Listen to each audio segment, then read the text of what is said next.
الرحيم. ابواب الحرث والمزارعه. دا غني نسخي دي. بسم الله الرحمن الرحيم. كتاب المزارعه باب فضل الزرع والغرس اذا اكل منه.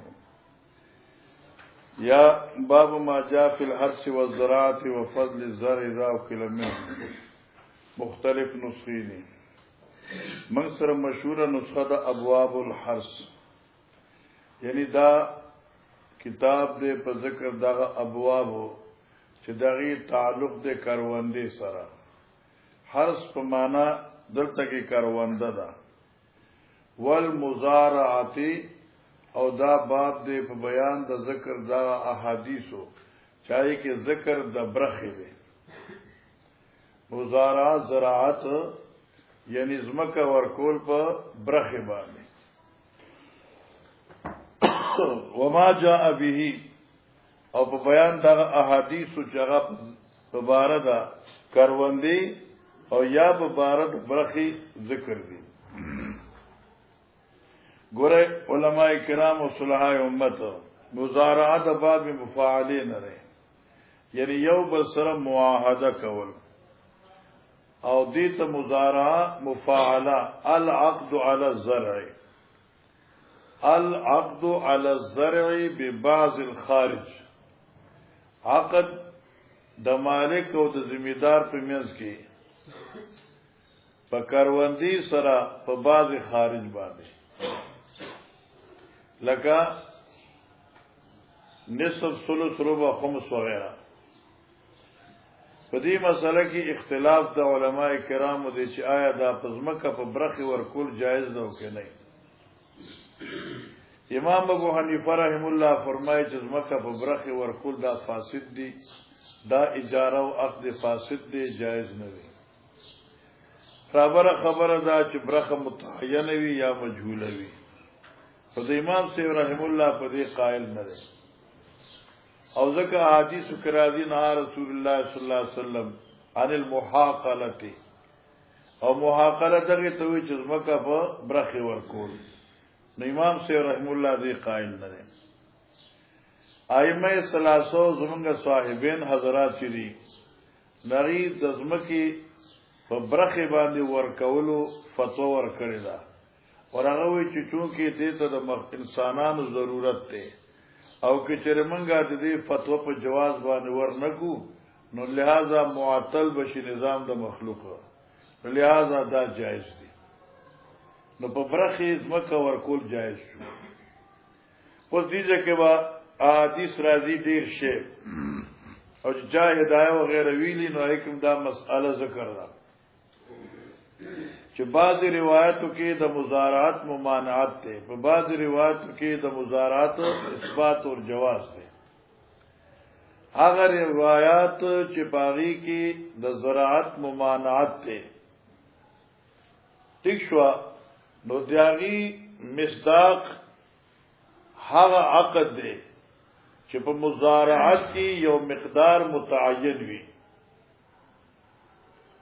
لکه ته وای چې د ازمکه د تعالی در کوم ولس منو پکې مال راکې، باقی چې منو شو کې شلو شو کې سلو شغستا دي. دا عقد په خارجي متعین باندې دا جایز نه ده. ممکن ده چې دې پټي کې فقط د لس منو شي او مالک د ازمکه له چې پس ملاو شي او ذمہ دار دغه تباشي او نقصان شي، یا پاغه جز متعین باندې وي. ٹھیک شو، لکه ته مالک د ازمکه او ته ذمہ دار ته چاله کا د ازمکه وته کوي. دا نیر په غار چې د لس پټی دي د دې فصل زمان دی او باقی د شل پټو استاد دی، یا په دې نیر غاری باندې ازمکه فصل زمان دی او باقی استاد دی، نو دا حرام دی. د دې وجه چې ډیره ممکنه ده چې په دې فصل دغه لس پټی چې کوم تا متعین کړی دي یا دغه چې د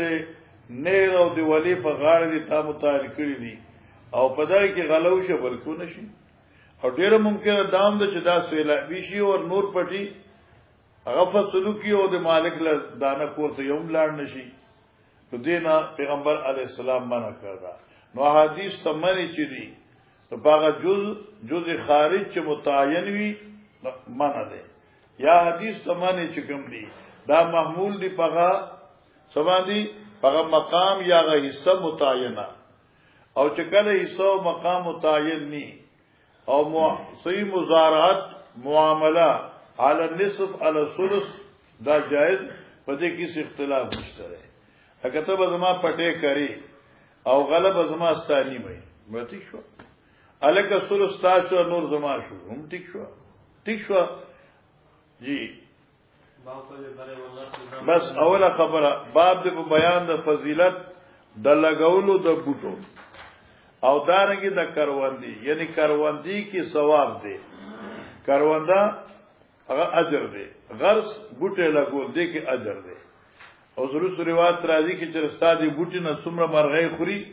نو طالب کې اجر دی او چې چرې په لارې باندې ساک کړلو خودش په لارې دل شو تل موتلو شوریا غستیا د بيزو په شان له خورلې خوشي او ستاسو کې اجازه وی نو دم ته اجر دی اذا اكل منه مجهول کله چې خلق بلا اجازه ته نه خوري هم جائز دی وقول الله تعالی افریتم ما تحرسون انتم تزرعون ام نحن الزارعون آیا خبر را کې مالا دا فصلنا چې تاسو کروندې کوي آیا تاسو یې زرغونه وای دا فصلنا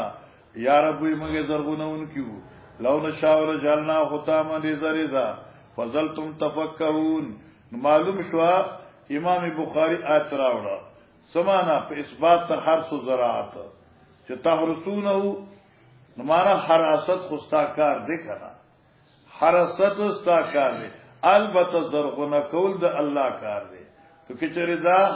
کروندی مباح او جائز نه وي نو قران کې ودی ذکر په مذهب باندې یا په عبادت په نور راغلی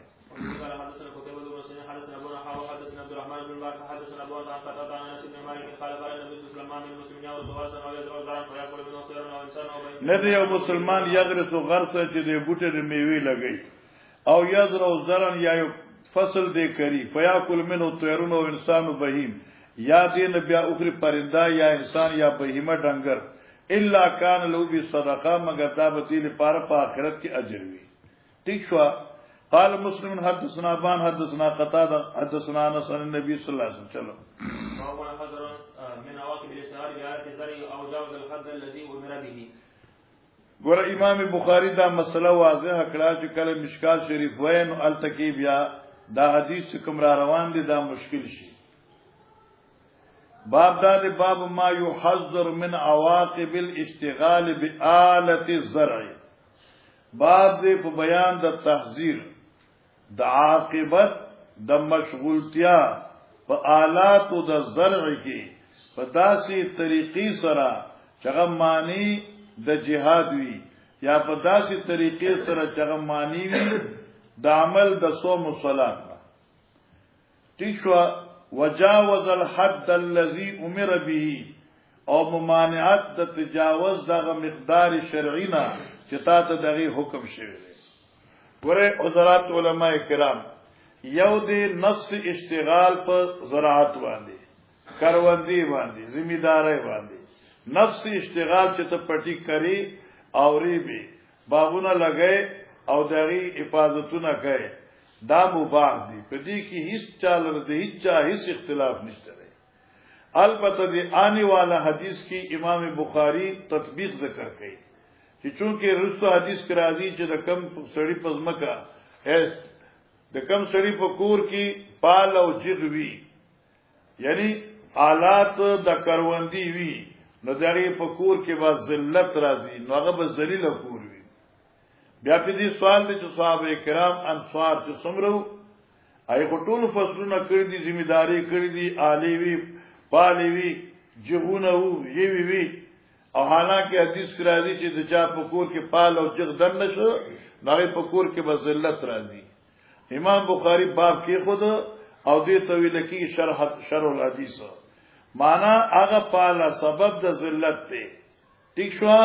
چې هغه سبب د اشتغال عن الجهاد شي لکه ستا شي لګل دي ته په یو داسې کې پاتې کیږي چې ستا په پوله باندې کافر دي تا د ملک په پولی باندې مشرکین کفار دي او ته خپل دکانونو کې ناس دي او خپل پټو کې ناس دي او بس کاروندی کوي او د جهاد جذبه او د جهاد شوق او د جهاد قوت در کې نشته ده نو ذلیلہ بشي څنګه دشمن به در باندې راشي نه به ته پاتې شي نه به پټې پاتې شي نه به پاله نه د جو پاتې شي مسله پوښي نو ما يحذر عن عواقب الاشتغال باب د بیان د تحذير د انجام د اشتغال نه بآلت الزرع فآلات د کروندو انجام پوښي یعنی په داسې طریقې سره ته پکې منهمک شي چې تا نماز روزه او جهاد پاتې شي او جاوز الحد الذي امر به یا حد مبیحانه متجاوز شي وفي قال حدثنا عبد الله بن حدثنا عبد الله بن سالم الحنسي حدثنا محمد بن سعد الالهانيان ابي امامه الباهلي قال وراسي كتم وشمنا امامه باهلي رست نمر روان دي سدي ابن عجلان دي دا امامه باهلي وی چې وراسه کتم دی ولیدل پالا سکو پیژنه کنه پالا پیژنه اوس پنا وشي مناله الحرث یا شی د الی د کروندینه لکه یوی یا جغ شو فقال نبي سمعت النبي صلى الله عليه وسلم يقول لا يدخل هذا بيت قوم نہ داخلی کی دا پالو جغ حقوق دیو مسلمان کی الا ادخله الله الذل مگر الله دې په کور کې ذلت راولي چې پالو جغ په کوم کور کې راغی دا کور کې ذلت راځي اوس په دې باندې سوال دی چې دا ذمہداران جو ټول ذلیل دي حالانکه 313 صفحو ګور مخامخه باب المزارعات بشرط ونحوه شته بیا مخه ګورا وزارع علي وسعد بن مالك وعبد الله بن مسعود وعمر بن عبد العزيز والقاسم وروى وآل ابي بكر وآل عمر وآل علي وابن سيرين دا ټول خلک ذمہداران علي صاحب ذمہدارو سعد صاحب ذمہدارو ٹھیک شو کنه عبد الله بن مسعود عظیم شخصیت دا ټول لوی شخصیت ذمہدارانو څنګه دا پالو چې کور کې دم نشي نه سبب د ذلت دی نو هغه خبره یاد کا ٹھیک شو معنا دا لا يدخل هذا بيت قوم نه داخلي کی دا پالو چې فکور د یو قوم کې داسې قوم چې هغه په دې جر کې او په یو کې منهمک شي او دغه ته کاروي نه د جهاد خیال ساتي نه د مزروجي خیال ساتي نو ادخله الله ذل نو کور کې به ذلت راشي ٹھیک شو او دغه حدیث تاسو ابو داود شریف کې ویلې ده کتاب الجihad کې چې دې متعلق ابي ايوب انصاري رضی الله تعالی عنہ تاسو شو چې ادخله الله ذل څه مطلب ده هغه ادخال ذل نه مراد ده چې کله خلق جهاد نه کوي او پزمکو کې او د دنیا په کارونو کې دوی مشتغل شي دا سه اشتغال راشي چې هغه انفاق ماده ختم شي نو دې ته بیا دې باندې ذلت راځي بیا فقراء ابو ایوب الانصاری یا الذین آمنوا لا تلقوا ایدیکم الى التعلق لا تلقوا بيدکم الى التعلق نو خپل ځان هلاکت تم غورځوي التا ابي ایوب انصاری وی لا تلقوا بيدكم الى التعلق اي باشتغالكم الزراعه چې په جنگ شروع دي ته مړه پټه خرابېږي کنه یوه کوم کاروانده کومه نو بس هغه به درنران شي غوان کوم د نبوز جوړ او پزما کې مقابل شي چلو قال محمد بن ابي امام سعيد بن عجلان باب اقتناء القلب للحرث ګور امام بخاری زنده باد دی تا تخیش اباحت ته هرڅ چلکه ذمہدار جائز ده او کاروانده جائز ده الدلیل علی اقتناء القلب للحرث جواز د ساتلو د سپی لباس او کدارې د فصل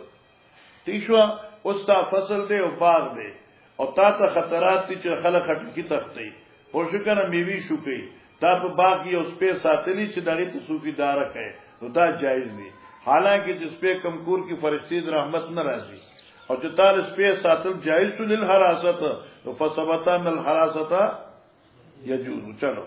قال حدثنا معاذ بن فضال حدثنا هشام بن يحيى بن ابي كثير عن ابي سلمة عن ابي هريره قال قال رسول الله صلى الله عليه وسلم من امسك قلبا فانه ينقص كل يوم من عمله قراءه الى قلب حسن او باشر ګور من امسک قلبا چاچو ساتي اوس په فانه بشک شان د خبره ده ينقص كل يوم کمیږي هر ورځ د دې د عمل د اجر نه قیرات یو قیرات اوس دا قیرات چې کوم دي سره حاجی یا شلم 100 روپے دا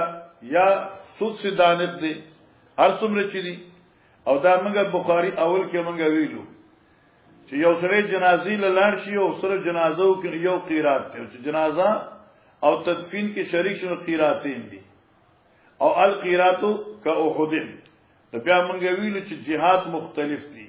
یو جهاد ته اجر دی په جهاد ته اجر کې تضعیف دی نو جبل احد شو آیو چې کوم دی نو جهاد ته سره د سزا ده او پای کې تنقیس او عدل دی نو قیرات په خپل معنی سره دی مثلا شو ان شاء الله الا کلب هر سنو ماشیا سوا د سپیدا فصلنا وماشیت نو دا اجرنا وقال ابن سیرین و ابو صالح و نبی رحمت النبی صلی الله علیه وسلم الا کلب غنم او هر سنو سیدن یو شیرخه سپیدا ګړو بيزو او سپیدا فصل او سپیدا کار وقال ابو حازم نبی رحمت النبی صلی الله علیه وسلم کلب سیدن او ماشیا نو معنی دا شو اجر ساتل خو جایز دی کار جایز دی ٹھیک شو مولانا صاحبہ مال گڈی بيزي ساتل جائز دی نو لہذا کروندی جائز دی جی قال حدثنا عبد الله بن صاحب بن مالك عن يزيد بن حسين عن سعيد بن يزيد حدثه انه سمع سفيان بن ابي زهير رجلا من اسد سنوءا وكان من اصحاب النبي صلى الله عليه وسلم قال سمعت رسول الله صلى الله عليه وسلم يقول من اقتنى كلبا يقول فرمایل من اقتنى كلبا هر هغه چا چې اوسات سپه لا یغنی عنه ضرر معنا چې داس سپه چې فایده نه ور کوي په سبب د اغي فصل لرا لا یغنی معنا فایده نه ور کوي په سبب د دې سپي فصل لرا د فصل څخه فایده وسی چې سپه دنه ساوري لپریږي دي خلق نه پریږي دي جی ولا ضرر کسب له من عملي قرات قلت انت سمعت هذا من رسول الله صلى الله عليه وسلم ضرر معنا لن کې خان کړي بي دي ها باب استعمال بقر الحراسه دا ای ورب هذا المسجد چې کوم دینو دی باندې موږ مخکې کلام کړی وی چرته دینه کم مسجد مراد دی سو کې مسجد حرام مراد دی بیت الله شریف او سو کې چې نه دینه مراد مسجد الکوفه مراد دی او ځکه چې راوی چې کله رواج ذکر کاو نو دې په کوفه کې وو باب استعمال البقره للحراسه دې ځکه ګوره طالب جانا دوه خبرې واوره چې هر کله ذمہدار جایز شو مساوری جایز شو استعمال البقر للحراسه ساتنه د ساورو لپاره کروندې ایو مان شو دیمه خبره په دې کې ډېر اوپر را او هغه بل شان را معنی استعمال حق بقر للحراسه امام بخاری وی چې البقر للحراسه لا للغیر نو ساورې فقط کروندې دی پاره دی جیوی دی پاره دی د یوی نه علاوه په ساوري باندې رکوب جایز نه دی او ځکه چې هغه ساوري مسل وای باندې سړی خطه راي ورته سټ واړو ویل کتي له پارمونی پیدا شي دا ته کوم کار کوي نو معنی دا چې استعمال بقل حراسه ساتل د ساورو لپاره د کروندې یو یا البقر للحراسه وان چې دی دا لپاره د جیوی میوي دي چلو قال حدثنا محمد بن عطاء حدثنا هو حدثنا شعبان سعد بن ابراهيم قال سمعت ابا سمعت النبي صلى الله عليه وسلم قال بين رجل راكب على بقر یو ناګان یو سړیو چې سور علا بقرتن په غوي باندې یا په غوا باندې چې څنګه معنی التفتت الیه دې غوا ورته توجه کړه چې ورته واړو فقالت غواوی لم اخلق لهذا زه خو دې پارنه پیدا سو خر خو نه ما وشي اسنه ما سنور سننده زه خو زما چې کوم کار دی غره نه اخلا وشي خلقت للحراسه زه خو کروندې دی پار جغرا باندې کېده چې زما کدل شلو ما دا ته چې کوم کار کې دا کنه نه فقال بس دا سره راغی پیغمبر پاک صلی الله علیه وسلم ته وی چې جيبه یو کار وشو یاغه سو غوا باندې سور شو م په لار اتلما حیرت سره خبرې وکړي قال حضرت آمنت بی ما ایمان راوړ دې په کلام د بقر انا و ابو بکر و عمر ما هم ابو بکر و عمر حالانکه رسول روان دی چې ابو بکر و عمر په دې ځکه نو ښا او پیغمبر علی السلام د خپل تصدیق سره ابو بکر و عمر ذکر کولی حاصل کړي لوجد یقین د نبی نه په ایمان د دې دوه شخصیاتو چې کومه خبره ما زما یقین دی په باغی با زما د دې خلفاهم یقین دی نو امن تو یعنی یقینا غوا خبرې کړې دي واخذ ذئب شاتن او اونی ولا یو شرمخ بیزا فتبع الرائی ورپسې شپن کې شرمخ پسې فقال لو ذئب نوې دې ته شرمخ من لا يوم السبوع اے کاکا نن خدران بیزاو تختولا خو من لا یوم السبوع نو سوق بھی دې بيزي حفاظت کوونکې کله چې را کوشي په دې میدان باندې درندگان قیامت دی وېزل وشو خوشرت کله چې به ارث دنیا کې راجم شي بیا به سوقي یوم لا رای لا غیری پاغرز چې نبی سرون کې د ګډ بيزو بغیر دمانه بیا به دا ګډ بيزي ز سرو ما شرم خورته وي خوشوي نو قال جداوی نبی رسول الله بیا منت بی انا و ابو بکر و عمر قال ابو سلمہ وی وما هما يومئذ في القوم حال دا چې ابو بکر و عمر په دی وخت کې قوم کې موجود نو سمانه په دې مجلس کې نو او پیغمبر علی السلام دغه د ایمانیت شهادت پیش کړ ولی لصدقهم او قوت ایمانهم ويقينه على ایمانهما ٹھیک شو مسئلہ حل شو جی گورا مولانا صاحبہ اس دیزن شروع شو برخا اذا قال کوئی یو مالک دزمکی اکفنی مونت النخل خلاص کمال را د مشقت تباغنا اکفنی کفایت نہ لے ما خلاص کا مشقت تفصلنا یرا کروندران نکیگی بوٹی لگوران نکیگی دزمکی یو کولانا اکفنی ما خلاص تھا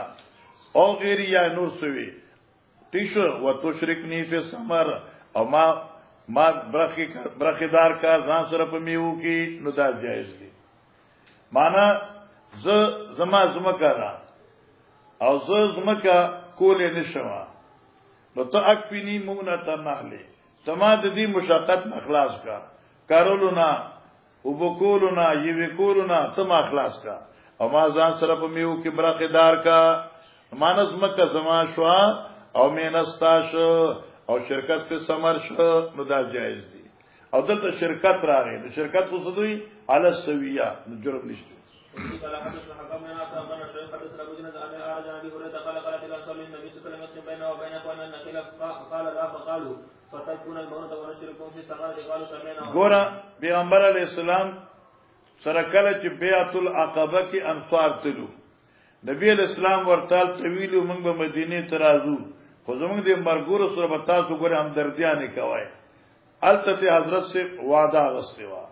کله چې دوی رال مدینه منوره ته وقالت الانصار للنبي صلى الله عليه وسلم يقسم بيننا وبين اخواننا النخيل ویشا زمنګا او د مهاجرینو په منځ کې بابونه زمنګا ویشا مار دا باغ چې نیم کا کورونه دال نیم کا قال نبی علیہ السلام الله توجه کا حضرت نویشم باغ تاسو دې نو فقالوا فاعل انصار دي ها توجه کا فقالوا انصار وی فتکفون المؤونا پس تاسو خلاص کے منگلرا مشقت تباغننا ونشرککم فی السمرہ امنگ بتاسو برخیدار کو پمیو فقالو سمینا واتوانا فریقینو پیوزلوی واوردل منگا و تابداری اکڑا منگا ٹک شو مولانا صاحبہ واوردل منگا تابداری اکڑا منگا مطلب تو رسیدی انسواروی چوی شای نبی پاکوی چنا نانسواروی تا باغونا دی زمن تاسو بکیو که مزدوری نمیستاسو نمی زمنگا ایلی رخنا معلوم شو شرکت دی باب تے بیان دا غسول دا انو وان نخلی دا کجورو انسوی امر کرو پیغمبر علیہ السلام بین نخلی پا کجورو فقوتیا کٹ کڑشیوی بیا غس کڑشیوی 1 منٹ اس دا باب چه دے نصیبانی محدثینو ډیر باس دي او شورا چې کله وزګارو دای په دې باندې خبر لیکل دي چې ايو مناسبت لهذا الباب فی هذا الباب باب دې د مساقات باب دې د مزارعت باب دې په بیان د حرث کې او دلته باب راغی په بیان د قطع د نهل کې دلته وی نهل غس کوي حالانکه مسله د شرکت ده نو چې نهل ني نو شرکت په پس کی تا خیال نه عمدۃ القاری په اعتراض کړی دی بیا عمدۃ القاری دغه جواب دی وہی مقصد ایراد دې باب په دې باب کې دیزه کې دا دی کله چې د شریکین په مابین کې معامله وشي پس اختتام د معاملې نه چې صاحب الارض مضاری ته وي چې کوم بوټي تازما په دې زمکه کې کړل دي دا خطر کا نو پس اختتام د مدینه قطع کول شي بس عمدۃ القاری سرازم بزدارو او جوابم صحیح وکړه ٹھیک شو الکه مالک د زمکی تال زمکه را کړی او په لاس کارو دی پاره تا په ځان بوټي موټیم لګولو اوس مده ختمه شو زراعت عقد ختم شو الکه زما زمکه را خالی کا بوټي ته لګا جایز شو دا جی حدثنا موسى بن اسماعيل حدثنا جوير عن نافع عن عبد الله عن النبي صلى الله عليه وسلم انه حرك نخل بني النذير وفتاه وهي البرد والحال يقول حسن وهان على بني سرات بني وهان على سرات بني لؤي خريق بالبغيرة مستطير باب النبي قال حدثنا محمد بن قاتل بن عبد الله بن يحيى بن سعيد عن حضرة بن قيس الانصاري عن سمع رافع بن حديث قال كنا اكثر اهل المدينه وہ منگا اکثر مدینی یعنی ټول مدینی والا منگ د مدینی اکثریت چکمو نو مزدرعن اے منگ زمیدارانو اصل کده مزدرعنو ٹھیک شو ناغتی په دال بدل شو دال په دال کې راغله مزدرعن د ازدرانا یعنی زارعین زمیدارانو کنا نکر الارض بالناحیه اوس ګورا منگ په کرای ور کول ازمکا په یو کونه منا دغینا مسمن ٹھیک شو کنه هغه کیفیت محرمه ذکر کی کنا نکر الارض بالناحیه منها مسمن لسید الارض ورکول موږ د ازمکه فکرای یو طرف د دې ازمکه نه مقرر کړی شوی لپاره مالک د ازمکه چې مالک د ازمکه وو چې دا لس کنال ازمکه نه دا د 2 کنالو فصل چې دی دا به زمای او باقی بستاش نو قال دی فمما يصاب ذلك نو کله بداسو یصاب مصیبت ده او برسید مصیبت دې ازمکه مخصص لپاره د سید دیبان بسیلاب راغه داز مکبا ختم شوا وتسلم الارض او باقی مکبا د مصیبت نه بچ شوا ٹھیک شوا او کلا ومما تصاب الارض او کلا با اغزمیدات په برخه کم از مکوا ادم افزد شوا ويسلم ذلك او ته مالک په برخه چې کم دو کنالو هغه بچ شو نو فنوهینا نو مونږ ته معنا کړی شو ځکه چې رسول روان دي حدیث دا مخاطره شو کله به سیلاب راغی هغه د غاړ زمکه بلاړه د مالک په مصیبت راغی او کله به داو چې الکا د سیلاب په غاړ چې کوم زمکه وا آی په فصلو کا نور بارونو نو شو جوړه په پاتې شو نو کله ذمہدار پیړه کله د مالک واما ذاب والورث فلم تكن يوم يزن هر چیز اوس دې ځکه سوال پیدا کېده نو یاره تاسو په کرایي ورکول کنه پټېکی به مور کړی وا په کرای به ور کړی وا وی اما ذاب والورث هر چیز سروس پین فلم تکون یوم ذن نو په دغه زمانه کې رواج د کرای په سروس پینو باندې دا بنو چې دې زمانه کې سروس پینو سروس پین وو خو معاملات په سروس پینو باندې مروج نو جی باب المزار بشطر ونحوه باب دې بیان د جواز مزارعی بشطری په نسب باندې لکه ګورم مالک د زمکه چره هغه ذمہدار ته وی چالک دا پټي زما دي ته کرا تخم یوي هر مهنستا دي او غلا اب زما ستا نیمه او کله چې عقیدین په دی باندې راضی شو نو دا جایز دي او په دې کې څه مجهولیت نشته کلاس منو شو جو 15 پیزه به تقسیم شي او کې منو شو جو شل کیلو به تقسیم شي جګړه بني وقال قيس بن مسلم عن ابي جعفر قال ما في المدينه تعالوا بيت هجره نو په مدینه کې یو کو ته هجرت الا يزرعون مگر دیبا ذمہداری کولی دان فارو په پټو کې حالا سلسی وربه په سلستا ما حضرا یا په روبه باندې او دا جایز دي لکه درې مستا سلورم مستا نو جایز ده جی وای بار وزر علي وسعد بن مالك وعبد الله بن مسعود وعمر بن عبد العزيز والقاسم وعروة وآل أبي بكر وآل عمر وآل علي وابن سيرين وقال عبد الرحمن بن الأسود كنت أشارك عبد الرحمن بن يزيد في الزرع وعمل عبد الرحمن بن الأسود وی چې ما ببر صدار کو شریکو عبد الرحمن ابن یزید فی الزرع ځان سره په ذمہ دار کې یعنی ما باغی توی زما د ازمکه کوا ٹھیک شو وعمل عمر الناس على ان جاء عمر بالبدر من وعمل عمر الناس او معاملہ کړي عمر سے خپل پټی کې اعلی پدیشت ان جاء عمر بالبدر چې عمر د کور راوړي توخم من دې د خپل طرف نه فلو شتو نو نیمه به عمر وی وان جاءوا بالبدر او کی ذمہ دار راوړي توخم د خپل د کور نه فلم کذا مجریب سلسین شي زما به سل شي مثلا ٹھیک شو نمانه جائز ده وقال حسن البصری وی لا باس ان تقول ارض الاحدما گناہ نشته چې وې د ازمکا یو د دې دوارنا فینفقان جميعا او دوار په کې خرج کړي مالکم په کې خرج کړي او ذمہ په کې خرج کړي او بیا مواصلات تقسیم کړي فما خرج فو بینهما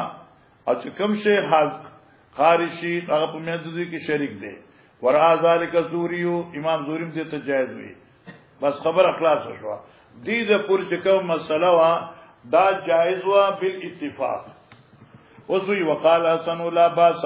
ان یجتر القطن على النصف حسن بصری وی ګنا نشته چوانل شي پمبا على النصف په نصف باندې وسوی لکه د سهار ګل زمکرا او پای باټوله پمبرا او دې نو کران مقرر کی چلک دا پمبرا له شو کوي او په نصف باندې نیمه تاسو شو نیمه زمونږه شا حسن بصری وی چې دا جایز دی احناف په دې باندې دا جایز نه دی تیشوا زکه چې دا اجرت په مجهول باندې دی او اجرت مجهوله چې کوم د مفضی ال النزاع دی او دې ته هدايه والے لیکلي دي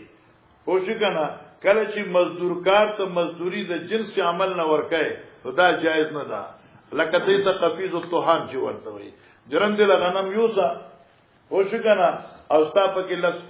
لس کیلو شو یا ستا په کې دمره برخه شو نو دا جایز نه دي او دی ابن سیرین دا بصری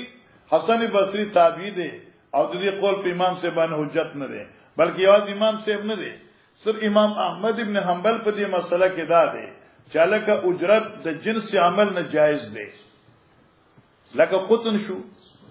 لکه سیشه لوش یا لکه لرګی شو دا لرګی را لکټ کا او بګي لازم نستا شو دا فصل را لوري با او شل ګړې بګي ستا شو په سلو کې نو دا جایز نه دی اور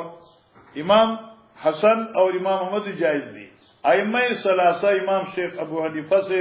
مالک و شافعی علیہ الرحمت دیو چې دا جائز نه دی وقال ابراهيم وابن سيرين واتا ولكم وزوري وقتاده دا حضرات وی لا باس یوتی الصوب بالثلث او الربع ونحوی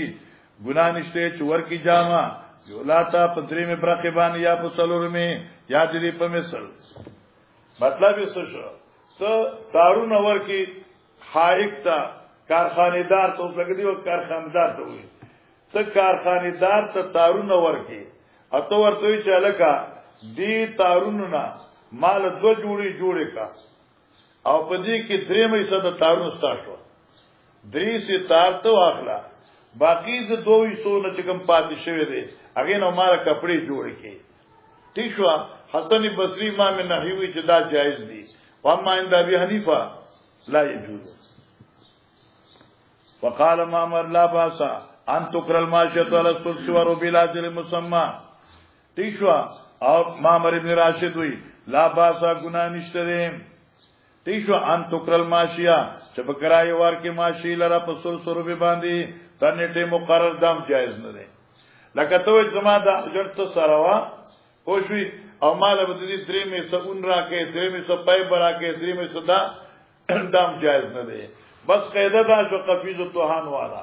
زکه چې دې کې اجرت مجهول دی اجرت مجهول مفصیل النزاع دی لہذا جائز نه دی قال حدثنا ابراهيم بن المنذر حدثنا انس بن عياض عن عبيد الله عن عبد الله بن عمر حدث السلام معامل اهل خيبر بشر ما يخرج منها من زرع او ثمن وكان يؤتي ازواجه 100 وسط. بس لک صبر وکړه. نبی علیہ السلام عامله معامله کړو علی خیبر سره بشر ما یخرج منها ونیم هغه میو سره چې د باغون نوځي یهودیان نظم کواغسته کنه خیبر فتح کا او رسو مسله روان ده چې نبی پاک په یو ځمکه فتح کړه هغه د پیغمبر ملکیت یهودی وکل دغه چې موږ باسه ما اخر به د باغونو خو به څوک سنبالي نو موږ به سنبالو تاسو له نسو میوه درکو دا ټیک ده. عامل آل خیبر بشطر ما یخرج منها من زرع و ثمر فصلون دی یا میوی دی بس. وکانا او نبی علیہ السلام یوتی ازواجه ورکوبا د محصلات د خیبرنا خپل بیبیانو ته 100 وسقن سل وسقا د کال خرچا سمانون وسق تمرن اتیا سٹی کجوری وعشرون وسق من شعیرن وعشرون وسق شعیرن او شل سٹی وربشی باس دیجه پوری د حضرت زمانه تیر شو ها. وقسم عمرو دا چې د نبی علیہ السلام نه پستا دور د صدیق تیر شو او راغه دور د عمر رضی الله عنه مجمعین. نو اوس دی وخت کې حضرت عمر د خیبر د دې غلی تقسیم اراده وکړه. دا بنو چې قسم عمرو تسوی شو عمر صاحب نا ذکر د قسمه د مراتن اراده د قسم دا معنی لیکه وقسم عمرو وارادا عمرو قسما تیش کنا وارادا عمرو اراده وکړه عمر صاحب ویش نو فخیر ازواج النبی صلی الله علیه وسلم اختیار ورک ازواج د پیغمبر علیہ السلام ته س ایوبتیا لهن من الماء والارض یو چې غوس کی دوی لرا د ځمکه او دوبونه ازواج مطهرات ته وی ستاسو خوخه ده دا ځمکه خو ستاسو ده ستاسو مرضی دا چکم تاسو د پاره حضرت سیوا سل وسط غلبت در کولا او دا د سل وسط غره چي کنده د دې مطابق ځمکه او باخله او یا دغیبی واخله تقسیمو کنه لکه نه دی دا نه سی چې دی دا شي کوم نه سی کوم تاسو ده مستاسو برخه هر بیبي خپل خپل د برخي پټه او ابو وار اخلي یا د خپل برخي میوه اخلي هر تیاشیز مکه واغسته نور میوه ته انتظار پسې باندې پوښي معنا وقسم عمرو اراده وکړه د تقسیم عمر سے فخیر ازواج النبي صلی الله علیه وسلم اختیار ورک بیبیانو د حضرت ته ان یقتل لهن من الماء والارض چې برخه ورکی دی لرا د زمکه د وبونه زمکه وبکنه لکه یو او یمزی لهن یا معنا جاری ساتي دوی لپاره هغه مقدار د میوي د زمکه نه هغه زړه طریقه فمن من اختار الارض بعضی بیانوي چې زمنګ برخه زمکه مل راکا ومنهن من اختار الوسط او بعضی چې زمنګ برخه چې کم سټی راځي هغه مل راکا وکانت عائشة اختارت الارض هغه خپل برخه زمکه واغسته. جی باب نزال مشترک سنین فی المزارع. ګور علماء کرام دا مسله ده چې مزارعت تر اجل مجهوله پر جایز ده که جایز نه ده. دا یو مسله ده. مزارعت د مالک او د ذمہدار په منځ کې مزارعت فیصله وشي چې ته به زما پټه کوي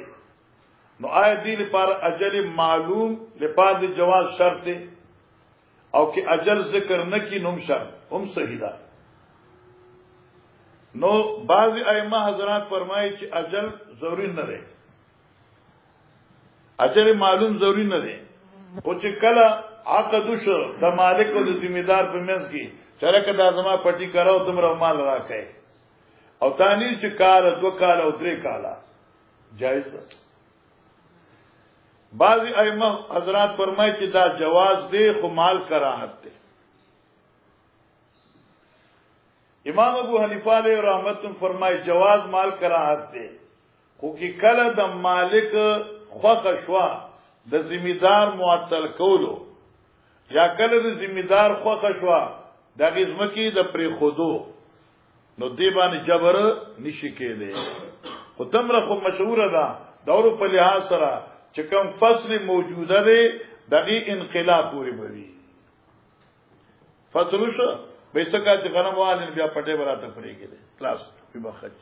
جی. وبه قال حدثنا موسى بن حدثنا يحيى بن سعيد عن عبيد الله حدثنا عن ابن عمر رضي الله عنهما قال عمل النبي صلى الله عليه وسلم خيبر بشطر ما يخرج من هذه ثمر او زرع. دا باب ذکر اور چې حضرت و تداونی چې لاسو کال پورې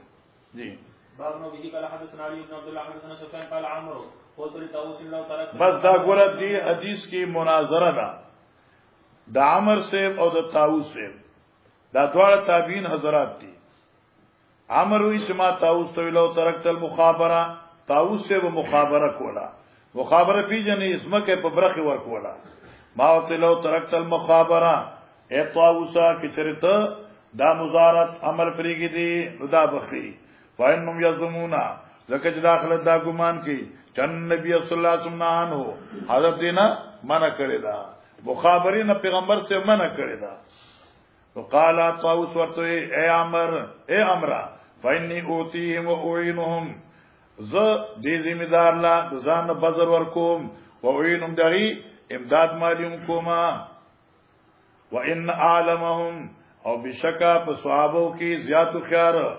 اخبارني زي خبر کړو ما سو یعنی ابن عباس صحابو کې عالم ابن عباس ہو ایرات ویل چې نبی علیہ السلام لم ینانو پیغمبر سے مزارت نه منع نه کړي ولکن قال ها البته پیغمبر سے دا ویلو ان یمنا احدکم اخاو کچره خیراتی پری دیو یو مالک دزمکه خپل ازمکا رور خپل تا تو خیر لو دادی لپاره پیدا مندي من ان یاخذ له خرج معلومه چوار دې دغه نه ټیکس معلومه مطلب څه دارو سو حدیث را روان دي بهتره خبردار چې د احمد زمکه شل کړه او د دې په لاسو کنال خو گزاره کیږي او دې خپل رور ته یا بل چاته لکه دا پیزه کناله تاسو ځان له کرے کاروندی کوي خپل بچی په ساته حزمه کبه زماوي. ته پیغمبر اسلام ویلي چې په برخه مو ورکوا ها کې چرته خیراتی چاته زمکه د منافع په لحاظ ورکی اصل نه دا تعالی بهتر دي منه خو نه دراله ٹھیک شو نو په دې باندې اتفاق راغی. چلو دین معلومه شو چې لکه بی دینا مخالف د دین چره کتا اسره مزارات کې نو جایز دی دا ضروري نه چې ذمہدار دی مسلمان دی. وبه قال حدثنا محمد بن قاتل اخبرنا عبد الله بن عبيد الله الناس عن ابن عمر ان رسول الله صلى الله عليه وسلم خيبر اليهود على ان يعملوا ويزرعوها ولو شطر ما خرج منها باب ما يكره من الشروط في المزارع. باب ما يكره من الشروط في المزارع. هر کله چې امام بخاری اباحت مزارعت او صوري جائزه ذکر کړه اوس بیانې چې لکه مزارعت ناروا دي نو په کومي خبره ناروا دي نو داغي نارواواله ذکر کړي. باب ما یکرو من شروط فی المزارع باب د بیان دا غسیز چې ناجایز دي بیان د هغه شرطونو چې ناجایز دي په عقد مزارع کې د مالک د ځمکې او د ذمہدار په مابین کې چې کم شروط جایز نه دي جایز ذکر لکه چې تخصیص د مکان دی ٹھیک شو یا تعین د یو مقدار دی لالت تنصیف ولالت تسلیس ولا لربه وشل من مارا کې نو ټولستا دا جایز دي. وبه قال حدثنا سلطان بن فضل عن ابن عيينة عن يحيى سمع حضرة الزرقي عن رافع قال كنا سؤال المدينة حقلا وكان احد حقلا معنى ذمہداران فيقول هذه القطعة لي وهذه لك وكان احدنا يكري ارضه او زمونږ یو مالک با کرای بازمکه ورکولا فیقول به هذه القطعه لي دا ټوکړه زما دا د دې فصل به زماوي وازی لکا او د دې دانور طالباری فربما اخرج الزي ولم تخرج زي ډیر کړه ته بداسو فصل د مالک په برخه کې به وشو د ذمہدار په پټی کې برانه غه کله ذمہدار په پټی کې په فصل وشو د مالک پټی کې برانه غه فنام النبي صلی الله علیه وسلم عنه نو دین پیغمبر سے منع کړدا پای چې سر سن صبر ودا نو غینا نه دا منع کوي. باب نزاد رب مالک من بغیر اذن وکانه فی ذلک صلاح لهم باب دې په بیان دي کې یو سړی کاروندو کې په مال د یو قوم بغیر د اجازت ته قوم نه وکانه فی ذلک صلاح لهم او په دې کې د دې مالک د غلی سوي فائدہ وی صلاح لهم فائدہ وی نو دغه سو حکم دی دا حدیث د دریو کسان بیا راغی هغه مالک چې اجرت مې نه کړه ٹھیک شو غریب مبارک بعض ائمه وي چې دې له د خپل زراعت په مقدار مطابق اغستل دي باقی نه امام سیوی چې خپل مقدار بواغلی او د باقی تصدق مو او څوک چې دا معاملې جائز نه ده بلا اجازت وا واپس د معاملې نه کچري صاحب د ملک اجازت ورقت ترتیب نص ورکړو ٹھیک ده جی وبه قال حدثنا ابراهيم بن المنذر حدثنا ابو زهر حدثنا موسى بن عقبان كان عبد الله بن عمر عن النبي صلى الله عليه وسلم قال كان ثلاث نفر يمشون خزيمة فأو الى غار في جبل فانحطت على فم غار صخرة من الجبل فانطبقت عليه فقال بعض العباد انظروا اعمالا عملتموها صالحة لله فادعوا الله بها لعله يفرج عنكم قال احدهم اللهم انه كان لي والدان شيخان كبيران ولي صبية صغار كنت ارى عليهم فاذا رحت عليهم حلفت فبدأت بوالدي أسقيما قبل بنية وإن استأخرت ذات يوم ولم آت حتى أمسيت فوجدتهما نائمان فخلفت كما كنت أحلف فقمت عند رؤوس ما واختصر ولاړم واكره ان اسقي السبية والسبية يتضاغون عندك فإن كنت تعلم أني فعلت جي أولك فاخرج لنا فرجا نرى منها السماء فرد الله فرأوا السماء وقال أخر اللهم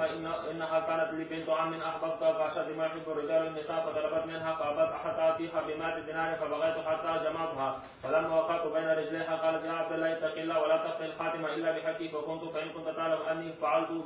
ابتغاء وجهك فاخرج لنا فرجا فخرجان وقال صلى اللهم إني استأجرت أجيرا بفرق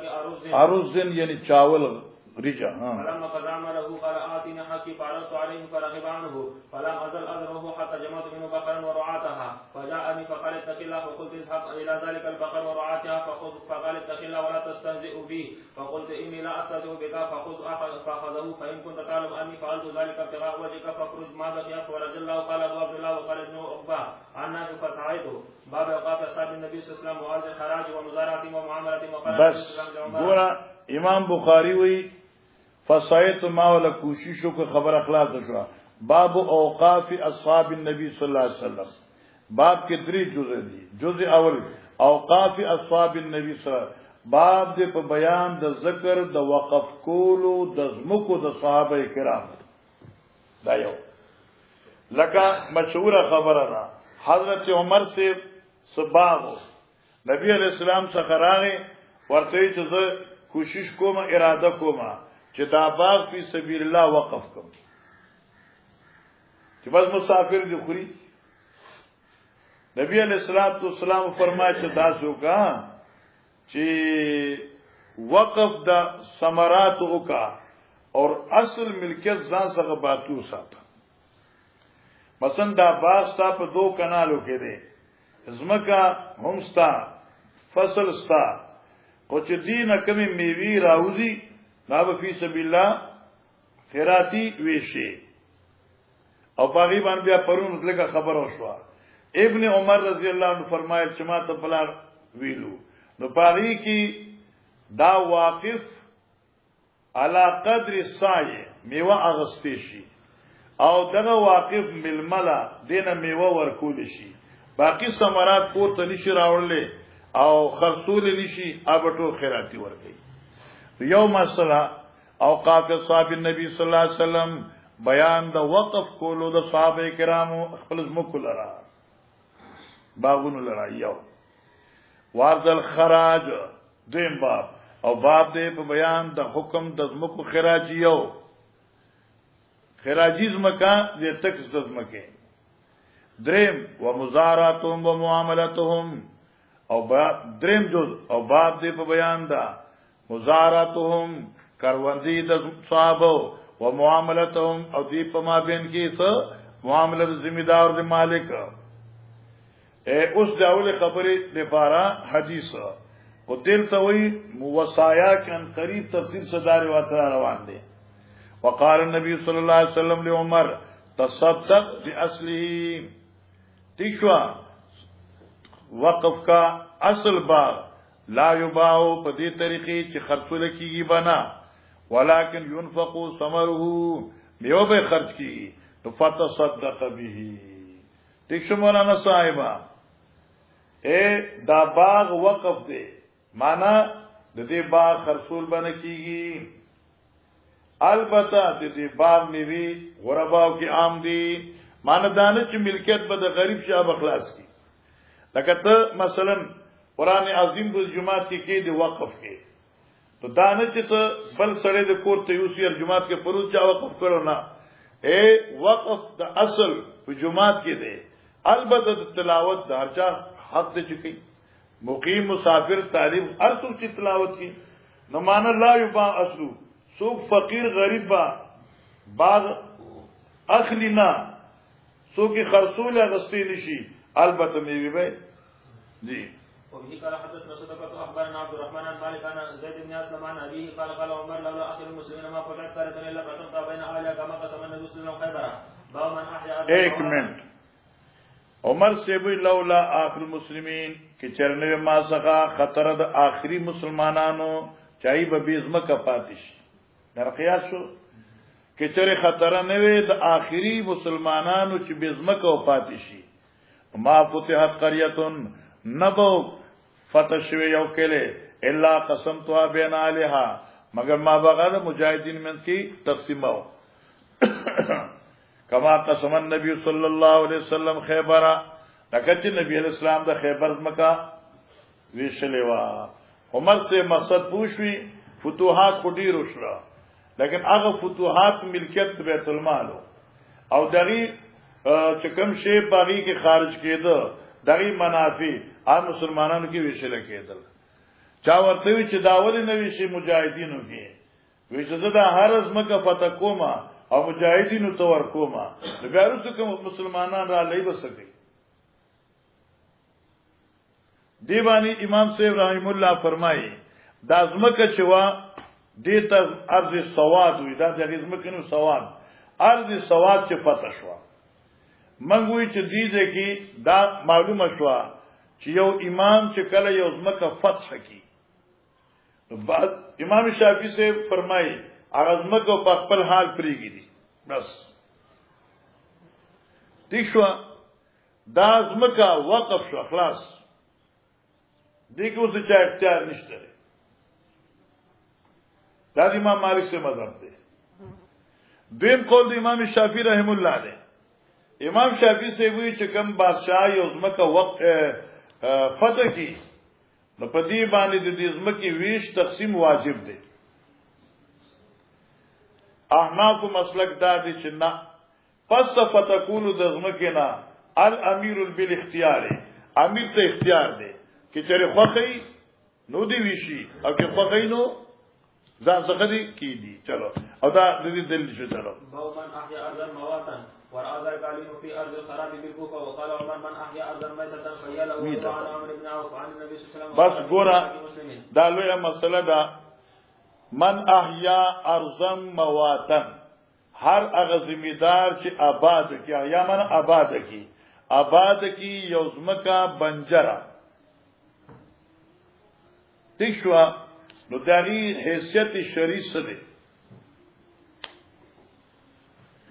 بدی باندې د فقهاو ډېر تفصیلات دي مثلا د یو علاقی کې داسې زمکه ده چې هغه د خلقو نه بالکل لري ده شړه ده او خلق پای کې تصرف او تسلط نه کوي مواطن غرونو کې ده بیلې کې ده اسو کوئی چې د کل نه دمره لري چې د سپی आवाज ورته نه رسی سو کوئی د خر आवाज ورته نه رسی په بهر حال چې اغیز مکه تا د دې کلی خلق نزي بالکل به مالک ادا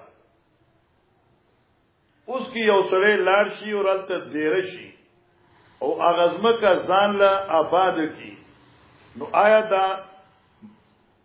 آبادون کې د زمکه مالک د زمکه دیو کې نه دی تو بعضی ائمه حضرات فرمایي چې په نفس آباده دې مالک شو امام سے مسلک دی کہ دیر ناشنا لے امام سے فرمائی پر نفس آبادولو دے نہ مالکی گی بلکہ ملک باذن الامام بھئی چې دې ځان لا آباد کړه او درخواست وکړي چې فلان کیږي چې دې زمکه او د چاونه او ما آباد کړه او اوس دې مال په زما په نوم دی خو جوړ شي دا جایز ده ځکه چې حدیث کې راځي چې کله یو زمکه فتح شي نو الارض لله ولرسوله دا زمکه د الله او د رسول الله معنا دا شو چې د بادشاہ ده او د بادشاہ په اجازت باندې احیاء د ارض مواد وشي نو دا محی مالکیږي من احیا ارض مواد بس ورا ذلک علیون فی ارض الخراب بالکوفہ او اجازت ورکړو د دې آباد ہے حضرت علی رضی اللہ تعالی عنہ پزمکه خرابی کی په مقام د کوفی په علاقه کې بعض بنجر زمکه اسی کندې کپر وی او د سوکرال غریبانان التا باشو ازمکه ځان برابر کړي نو عزت تاسو شو وقال مرمن احيار زمستر فيله ويروى عن عمرو بن عوف هغه چې زمکه بنجر آباد کړه نو فیله دا د مالک دا نور وی چې د بادشاہ اختیار نشته مګر په اختیار د بادشاہ دی ځکه عمر بادشاہ او عمر جات ورک کنه ها وقال في غير حق مسلم وليس لعرف ظالم ها ويروى عن عمرو بن عوف النبي صلى الله عليه وسلم وقال عمرو بن عوف في غير حق مسلم معنی یاد رکھا من احیا ارض موات في غير حق مسلم هغه چې آباد کړی اوس مکه بنجرا داس مکه چې په حق د مسلمان کی نوا نو وليس لعرف ظالم في حق نشته لفاد رد د ظالم په دې کې صحت معنا یو سړي د ازمکه آباد کړه اوس دې کې د بل چالرا رګ نشته بل سره پکې ګټ نشي خره بل سره پکې بوټه نشي نالولې بل سره پکې ملکیت نشي قائمولې ويروى فی عن جابر النبي صلى الله عليه وسلم چلو قال حدثنا يحيى بن بكر حدثنا لسان عبيد الله بن ابي جعفر عن محمد بن عبد الرحمن عن رضي عن شيطان النبي صلى الله عليه وسلم قال من امر اذن ليس لاحد فهو يا امر يود من امر جاباد کزمکا داس مکه چې چاپنوم نوا نو قال وروا قضا بي عمر في خلافتی عمر سے اعلان کړو نو موږ دې محی مومر دې مالک دې شي خو په اذن د مالک جی باب النبي قال حدثنا قتيبة حدثنا اسماعيل بن جعفر عن موسى بن عقبة عن سالم بن عبد الله بن عمر عن ابي ان النبي صلى الله عليه وسلم وريا وهو في معرسه بذل حليفه امام بخاری رحمه الله ډېر عظیم شخصیت دی اوس وایي چې کوم ازمکه د چا ملکیت ني نو هغه کې د ټول مسلمان حق دی نو که یو مسلمان ځان له آباد کی او د بادشاہ اجازه وي نو بس ټیک شو مثلا وادي عتیق شو لکن وتا ابیار علی ذل حلیفه وي اوس د ازمکه مشترکه ده پدې کې د هر څوری پورا حق دی چې چرته د پاکستان نه لاړ شي او ابیار علی کی الته جمعات کې مزونه کوي او ناس ته تاسو دې شو وخت ده استاد دې احرام جی نبی علیہ السلام اوریا خوب کې وته خو دې شو په دا حال کې وفي معرسه چې نبی علیہ السلام په مقام د آرام کې او بذل حلیفه فی بطن الوادی فقیل له ویل شو نبی پاک تا انک ببطحاء مبارکۃ تب یوم میدان برکتی وقال موسی بن عقبہ وقد اناخ بنا سال بس دارو څنګه خبره ده بیا زموږ زمانه چراله نو منګه حج له عمرې لګلو نو کینول په موږ باندې سالم بالمناخ الذي كان عبد الله ينيخ به هغه زید کینولو چې عبد الله ابن عمر به التقی کوخه کینولا مطلب تورسي عبد الله ابن عمر چې وکړه حج عمرې لراته نو په دې ده کې نبی پاک ناستو زلته کوخه کینوم مزبه وکړه بیا دغه موږ سفر باندې رسوتلو موږ سره زموږ عبد الله ابن عمر زوی سالم سیبو نو سالم چې راغی نو موږ ته چې دلته توخی ودروای او دلته موږ کو ځکه زما خپل دلته موږ کړو ورغی چې نبی پاک جی يتحرى مع رسول الله صلى الله عليه وسلم وهو أصل من المسجد الذي ببطن الوادي بينه وبين الطريق وصل من ذلك وبه قال حدثنا إسحاق بن إبراهيم أخبرنا شعيب بن إسحاق عن الأوزاعي حدثني يحيى عن إكرمة بن عباس عن عمر عن النبي صلى الله عليه وسلم قال الليلة أتاني آت من ربي وهو بالعقيق أنصلي فيها. قال الليلة تیر شوش پچ وراغ ما څخه یو راتون کې زما درب طرف ناجی وهو بالعقيق أنصلي في هذا الوادي المبارك وقال عمرة في حجة او راتا وكمرا فحج قرانوش. باب إذا قال رب الأرض يقرك بما ما أقرك الله ولم يذكر رجلا معلوم فهما على ضرازيهما. مخکې مسله وشوه چې اجاره مجهوله جایز ده او کې نه حق د اجاره مجهوله.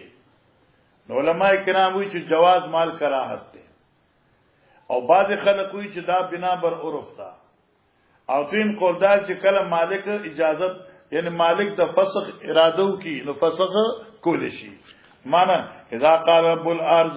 کله چې مالک د ځمکې ذمہ تا او قرو کا زتا په ذمہ دار بر حال ساتم ما اقرک الله سو پر چلا تا برقرار ساتي یعنی چې سمجھ الله خوفي ولم يذكر اجل معلوما قال وقال ني ویلي فهما على تراضيما دوی دا عقد جائز دی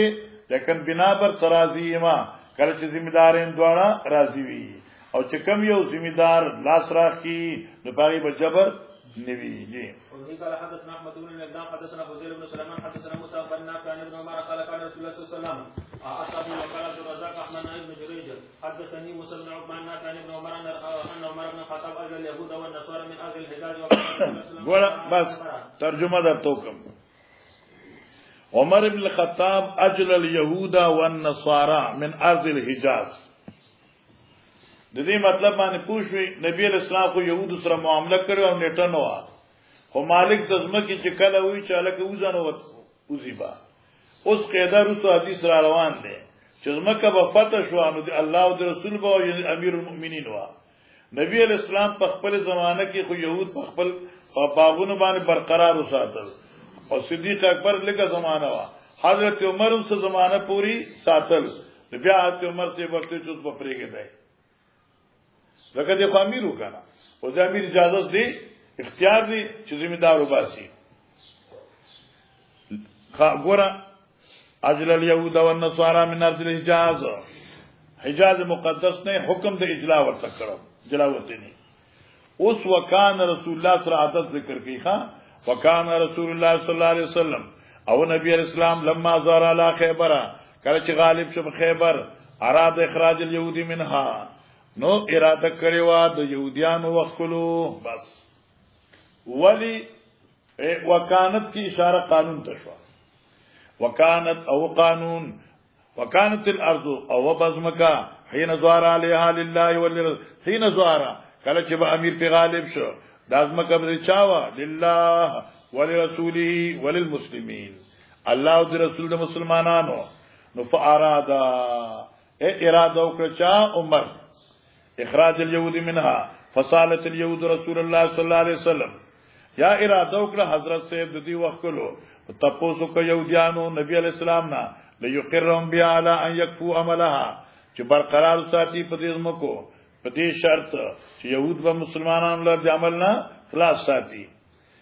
ولو منصف ثمر او مسلمان لبا د خیبانی میوه ملاري نبی علیہ السلام نقركم بها على ذلك ما شئنا جواب وشو او مسله ترجمه الباب وشو فقروا بها ندی برقرار ساتل شیو حتا اجلا عمر تر دې چې عمر په خپل دور خلافت کې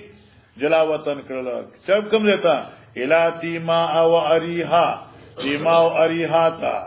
او دا د بحرین خوا کې بنو طی قبیله چې دا په طرف د شام دا کلی الته دي. فما كان صاحب النبي صلى الله عليه وسلم يواسي بعضهم بعضا في الزراعه والثمر. ګوره مسله ما کان اصحاب النبی ذکر دغه اقوالو دي چې صحابه کرامو به وصیت کو امر بکاو یا مواسات نشي همدردیانی به کولی بعض دوی نه بعض سره په زراعت او میوه کې معنا یواسی مواسات نشي مواسات معنا همدردی شي لکه مالک د ځمکې وا غریب د ځمکه ورکړه چې ته کاراو نیمه میوه استاو نیمه زمانو دا مواسات څه کنه غریب سره دغه همدردی شو چې هم خامخه خاوند څه شه د میوه خوش کنه هغه ویل چې زما باغ زما پټه جی وبه قال حدثنا محمد بن مقاتل اخبرنا عبد الله بن الاوزاعي عن ابي النجاشي مولى رافع بن خديج قال سمعت رافع بن خديج بن رافع عن عمه زهير بن رافع قال زهير لقد نهانا رسول الله صلى الله عليه وسلم عن امر كان بنا رافقا قلت بس توجه کرو نهانا رسول الله صلی الله علیه وسلم عن امر نبی علیہ السلام منگا منکرو د یو کارنا ولی کان بنا رافقا درمیان کی مترجمه جمله وہ پیغمبر سے پمنگ باندې نرمی کوونکې من سره مهرباني کوونکې او قلتم ما قال رسول الله صلی الله علیه وسلم فهو حق ما چې حضرت سے سویل دغه ټول خبره حق دي قال عن رسول الله صلى الله عليه وسلم قال ما تصنعون بمحاقلكم و نبی علیہ الصلوۃ والسلام ماته وی ما تصنعون بمحاقلكم تاسو په خپل محاقل باندې په خپل زمکو باندې په کاروندو څه کوي ما وی نواجر علی الربيع توجه کو هغه زمانہ ابتدائی منګه اجرت ورکو علی الربيع په شرط ولی باندې چې د ولی زمکه زمانو رستا یا وعلى الاوسق من التمر والشعير او ورکو منګه هغه مقدار متعین د یو سټه د کجورو د وربشو چې باغ بستاوی تبکری یو سټه میو مال راکې فصل بستاوی یو سټه مال راکې حضرت لا تفعلوا دا سمکوي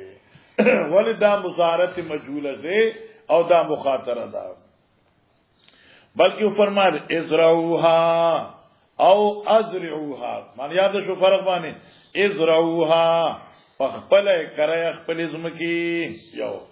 او ازرعوها یا په کروندا ورکه بل ذمہدار تا درین وہ امسکوها یا ځان څخه اوساتا مور کو چالا یا استاد مکه نو تاسو خدي یا استاد مکه دا نو بل ورکا محنت لا یا په خپل کارا قال رافي وی قلت سما وطاعت بس ټیک ټاک وبه قال حدثنا عبد الله بن موسى حدثنا الاوزاعي عن جابر قال كانوا يزرعونها بالثلث والربع والنصف فقال النبي صلى الله عليه وسلم كانت له ارض فليزرعها وليمنحها ګور دا غسنه ده من كانت له ارض کی چاز مکوي فليزرع نو کری دي شړه دي نه پریګي دي او چې تی زیات وي نو اوليمنحها بلد خیراتی لپاره د فدی اغستو ورکی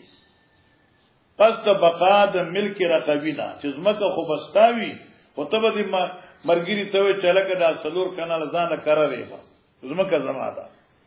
فإن لم يفعل چې نه دې پخپل کری او نه دې چاله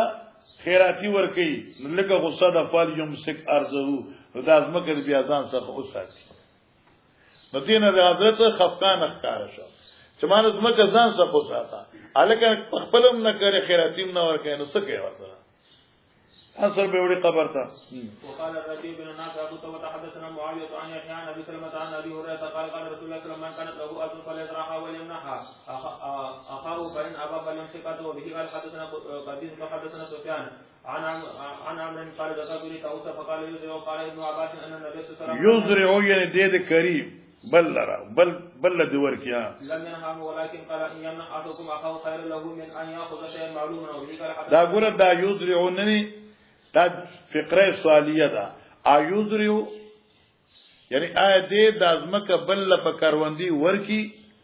نبی ابن عباس نبی اسلام لم ینهرو نه زمانہ کړي ورکو لګا ها ولكن قال حضرت داویلو کې خیراتی ورکې نو دې کې ستاسو اجر دی وفي قال حدثنا سليمان بن حرب حدثنا حماد بن ايوب عن نافع بن عمر كان يكرم مزارعه على عهد النبي صلى الله عليه وسلم وابي بكر وعمر وعثمان يكري بکرای به ورکولا مزارعه اغزمک خپلها اغزید کروندی زمکا وصدر من امارت معاویه ثم حدث عن رافع بن خدیجه 1 منٹ دیږي کی تاسو د عاشی سوال جواب شته بیا ګورا زمانه د پیغمبر نبی علی السلام یو ابو بکر عمر عثمان درې وصدر من امارت معاویہ حضرت علی سے پکی خلیفہ برحق و ذکر نشو نبی اسلام زمانہ واد صدیق سے واد عمر سے واد عثمان سے واد عثمان سے نورس غداری سے زمانہ واغی نہ پسا معاویہ سے دور دے غداری سے ذکر والے نہ کرے تو بردی معاشی ذکر کړی دی شاید د کرائی هغه دور د علی سے په زمانہ کې نو یاس لعل ما اکراها فی زمان شیعہ شاید دای په زمانه کې چا په کرای نه ور کړی جی ثم حدث عن رافع بن خديج ان النبي صلى الله عليه وسلم نهى عن كراء المزارع فذهب ابن عمر الى رافع وذهبت معه فساله فقال نهى النبي صلى الله عليه وسلم عن كراء المزارع. پیغمبر سے منع کړی دا اوس وکړه قد علمت ان كنا فقال ابن عمر قد علمت تو خبري ان كنا نكري مزارعنا موږ په کرای خپل ځمکه ورکولې په زمانه د پیغمبر علیه السلام بما على الاربعاء هغه ځمکه چې په نالو وا وشيء من التبن او په یو معهود برخه د بوسنا ځکه منوا حضرت هغه زمانه کې موږ وی الکا لس پند بوس پرا کوي او د دې نالي فصل به زماوي ځکه پیغمبر سے منع کړی دا تشوا وبه قال حدث يحيى بن بكير حدث ليس عن وكيل عن ابن شهاب قال اخبرني سالم ان عبد الله بن عمر قال كنت اعلم في هذه رسول الله صلى الله عليه وسلم ان الارض تقرا ثم خشي عبد الله ان يكون النبي صلى الله عليه وسلم قد احدث في ذلك شيئا لم يكن علمه فترك كراء الارض قالوا كراء الارض بالسهل والبيضاء وقال ابن عباس ان امثل ما انتم صانعون ان تستاجروا الارض البيضاء من السنه الى السنه. ګوره علماء کرام هر کله چې د برخي خبره ختم شو نو کرای شروع شو او دلته ورته ټک وای کرایا او په کرای باندې هیڅ اشکال د چا نشته دی چلکه د الله سو کالو دی پاره د ازمه کمال په کرای راکو 100 روپے کال به در کومه ما کې زما مرضی سکم جایز دی ٹھیک شو بعد په بیان دا کرای ورکول د ازمه کې په سروس پینو ابن عباس وی ان امثل ما انتم صانعون بهتر هغه عمل چې تاسو یې کوون کیه ان تستاجر الارض البيضاء سمانا خپل ازمکه په مزدوري ورکه من السنه الى السنه د یو کال بل دا ټیکس شو دا کرای شو الکه دی فصلنا بل فصل پوری د ازمکه تعالی در کومه په 100 روپے کرای باندې مال 100 روپے راکا ته چې پکې شیشه کریستا خو خدا خو ځای مرزي چې شړې پرې دیو کې جوار کوي کې ورپسې کوي خو غیر وبه قال حدثنا عمرو بن خالد حدثنا عن ربيعه بن ابي عبد الرحمن عن حضرت ابن كيسان راوي بن حديث حدثني عمايا حدثني ما حدیث بن کو عمايا زما ترونو کاکاګان انهم كانوا يقرون الارض على رسول الله صلى الله عليه وسلم ينبت على الاربعاء وبشيء يستثني صاحب الارض فنهانا النبي صلى الله عليه وسلم عن ذلك فقلت له فكيف هي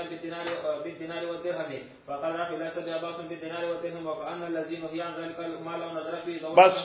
وكأن الذي اس مطلب داو يرچغا پربي باندې یا په مقدار معلومه ول منوا نو دغه جواب وكأن الذي نهي عن ذلك او هغه شی چې حضرت منع کړی وا ما هغه لو نظر فی ذلفامی کہ چرے سوچ کرے باقی کے خاوند فام بالحلال والحرام لم یجیزوه نو اچا به جواز نو ور کرے چې ویل کنه چې لاس من مال نو ټولستا او د دې غار زمان نور ټولستا نو کې دې ته یو زیفام سوچ کړي نه به جایز نه به وی جایز به نه غن ولی لما فی من المخاطره او زکات چې بده کې هلاکت خطر ده یعنی جواری ده بس سره پوشکانه شعر دی نو جیا اخوا یا دی خوا یا بیڑا دی ذمہ غر کا یا بیڑا دی مالک غر کا نو دی که مخاطره وا نو دی لپار پیغمبر سے منو کرا قال ابو عبداللہ امام بخاری وی من هاونا قول اللیس وکال دینو یان ذالکا دی مخاطری پخ وجه سرا ویلو چې مانا کړی شوی دی باب نبی قال حدثنا محمد بن سنان حدثنا خولان حدثنا هلال الطويل وحدثنا عبد الله بن محمد حدثنا ابو عامر حدثنا خولان عن هلال بن علي عن عطاء بن يسار عن ابي هريره ان النبي صلى الله عليه وسلم كان يوما يحدث عن رجل من اهل الباديه ان رجلا من اهل الجنه استاذن بس دا ګورا دا یو حدیث ته کې ځاب بل ځکه کتاب نه دی ویلې ابي هريره سے فرمایي چې نبی علیہ السلام وو یا ورځ یحدث بیان وکاو مطلب دا چې بعضی ذمہداران وي چای په ذمہدار کې بدمرا مستغرقي چې قیامت پر ورځ چې الله ذمہدار جنت ورکی اب ارس چې ولور کې الله ورته چې نور د سپکار دي او یو کنه پټه پکار دي غوان پکار دي تخم پکار دي چې له ورته ذمہدار او کما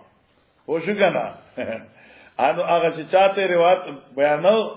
ناغو خان هغه وی دینه دا معلوم دا واستاسو قریشی وی دا ستاسو خاندان چې د په ذمہداري ډیر مین دي د پیغمبر اسلام مسکیش سيو اون یو ورتا ان رجلا من الجنه نبی پاک وی یو سره بل جنتیانو نا استأذن ربه فی الزرع ایجاد بغواړي دربنا په کرونده کې فقال له الله بوتي الست فيما شئت عینیت باغ مالونو کې چستا خوخی مانا جنت ته باغ دے حوری غلمان ارسشته قال بلاوی او ولكن احب نظرا لکه زدا خو مچ کروندو کما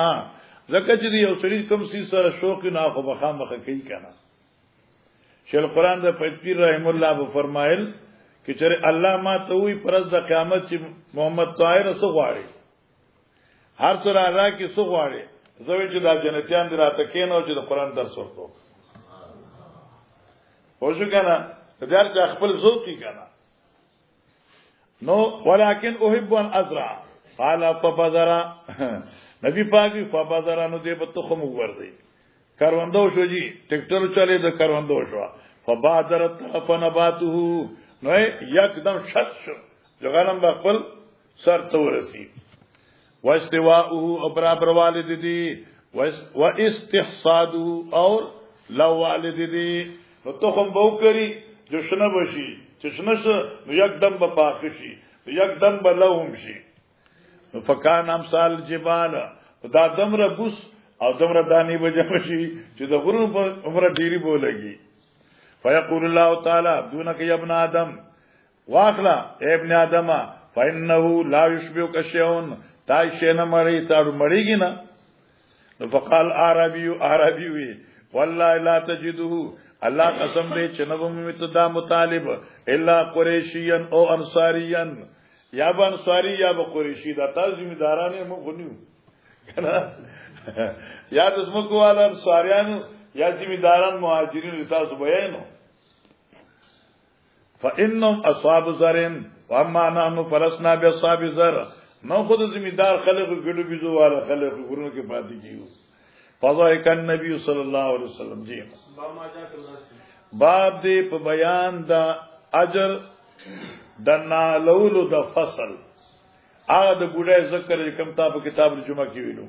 وبه قال حدثنا قتيبة بن سعيد حدثنا يعقوب بن عبد الرحمن عن ابي حازم عن سالم بن سعد انه قال ان كنا نقرا يوم الجمعه كانت لنا عجوز تاخذ من اصول السلك لنا كنا نعرف في ارجائنا فتجعل في قدر لها فتجعل في حبات من شعير لا اعلم الا انه قال ليس في شام ولا وتكون فاذا صلينا الجمعه زرنا فقربته الينا فكنا نقرا بيوم الجمعه من اجل ذلك وما كنا نتغدى ولا نقيل الا بعد الجمعه وبه قال حدثنا موسى بن اسماعيل حدثنا ابراهيم بن سعد عن ابن شهاب الاعرج عن ابي هريره رضي الله عنه قال يقولون ان ابا هريره يكثر الحديث والله الموعد ويقول بس درمیان کې والله الموعد یعنی الله چې دې هغه موعد دی یعنی الله وعده کوونکی د مخلوق سره جی ويقول مال المهاجرين والانصار يحدثون مثل حديث وان اخوتي من المهاجرين كان يقولون مصطفق بالاسواق وان اخوتي من الانصار كان يقولون معمل اموال وكنت امرا مسكينا الزم رسول الله صلى الله عليه وسلم على ملء بطني على ملء بطني پټکوالی د خېټه په علم سره ٹھیک شو دا د مولانا زکریا سے ترجمه ده علامل ابتنی اکتفا کے ان کے پر مرفا بس روٹیل ملا جن جمع کول زما شوق نو فانظر حين يغيبون واعيد حين ينسون وقال النبي صلى الله عليه وسلم يوما لن يبقى احد منكم صوبه حتى ارجع مخلف هذه ثم يجمعه الى صدري فينسى من مخالف شيئا ابدا فبسطت من امريكا ليس علي صوب غيرها حتى قضى النبي صلى الله عليه وسلم مخالف ثم جمعته الى صدري فوالذي بعثه بالحق ما نسيت من مخالف تلك الى يوم هذا والله لولا الايتان ما حدثتكم شيئا ابدا ان الذين يكتبون ما انزلنا من البينات والهدى الى رحيم بسم الله الرحمن الرحيم كتاب مسخر